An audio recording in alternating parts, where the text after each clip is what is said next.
परंतु करनी पड़ेगी, क्योंकि कर्म के आधार पे ये संसार चल रहा है।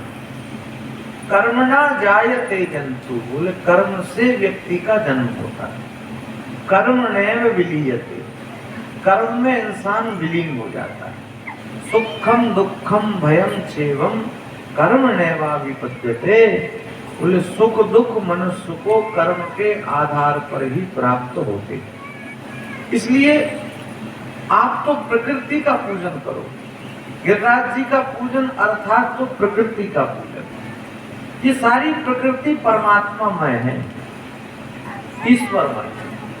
भगवान की विराट रूप का वर्णन करते करते कहा, बोले ये जो वृक्ष लगे हुए हैं ये बोले भगवान के रोम हैं।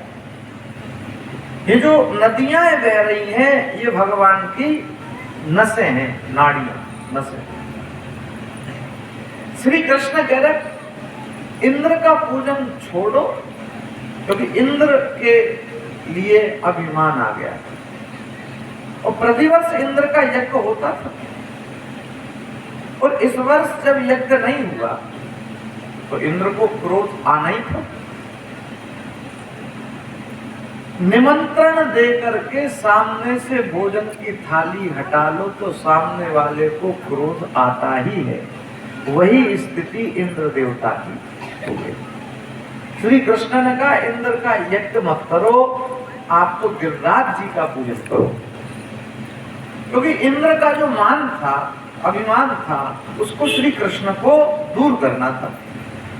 इसलिए भगवान ऐसा कहने लग गए। अब बात भी ठीक है, ऐसे कई विदेश हैं, कई देश हैं ऐसे जहां इंद्र को लोग जानते ही नहीं। उधर तो इंद्र वगैरह का पूजन होता नहीं। तो अब इस गणित से चलोगे तो वो देश तो फिर भूखे ही मर जाएंगे। उधर तो इंद्र देवता कभी बारिश करेंगे ही नहीं। भाई तो हमें जानते ही नहीं, हमें मानते ही नहीं, हमारा पूजन ही नहीं करते, हम किस बेस पे तुम्हारे देश में बारिश करें? नहीं। कृषि के क्षेत्र में हमसे ज्यादा श्रेष्ठ है वो देश। ब्राजील एक देश है पूरा का पूरा कृषि के ऊपर निर्भर है। सबसे ज्यादा गौ सेवा ब्राजील में होती, मुख्य उनका काम ही।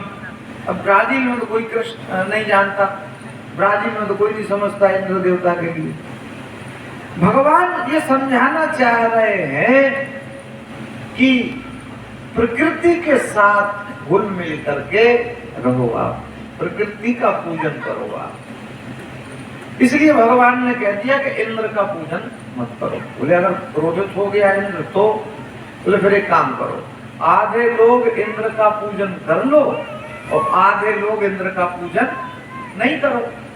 तो जैसे आधे लोग कर लेंगे तो उनके यहाँ बारिश हो जाएगी, और आधे जो इंद्र का पूजन नहीं करेंगे बोले उनके खेती पे बारिश नहीं होगी, उनके घरों पे बारिश नहीं होगी। तो नंद बाबा ने मुस्कुरा करके कह दिया, बोले तुमसे जीत पाना तो मुश्किल है। इतने तर्क हैं। श्री कृष्ण तो कृष्ण है, श्री कृष्ण ने ही ऐसी लीला रच दी, क्योंकि इंद्र का अभिमान भगवान दूर करना चाहते।